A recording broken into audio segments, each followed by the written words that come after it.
अस्सलाम वालेकुम रहमतुल्लाहि व बरकातुहू। मैं हूं मोहम्मद उमर गुजर और आप देख रहे हैं क्लियर डिफेंस लाइन। दोस्तों, आप सबको पता है कि शेख शामी साहब बी फॉर यू में भी थे और ट्रेडिंग क्यूब के साथ भी मुंसलिक हैं। तकरीबन सब लोगों को पता है। और शेख शामी साहब को असमा जिलानी साहिबा, जिन्होंने अपने कोई 3 लाख रुपए वहाँ ट्रेडिंग क्यू में भी लगाए हैं, उनको शेख शामी साहब को वार्निंग दे रही हैं कि जनाब, आप वो हमारे पैसे वापस करें। किसी एक मौसूफ का नाम लेकर उनको बता रही हैं कि वापस करें, वरना अदरवाइज़ मैं क्या करूँगी। उनकी वॉइस हमने शेयर की है, वो आप भी सुनिए और फैसला खुद कीजिए।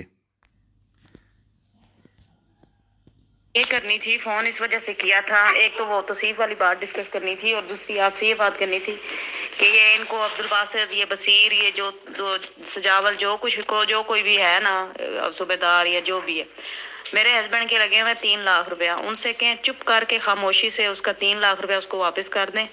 अपने लिए प्रॉब्लम खड़ी मत करें, वरना ये ना हो कि मैं अदालतों और कचहरियों में आप लोगों को घसीटूं और आपके खिलाफ FIR और FIA नैब ऑफिस में जाऊं।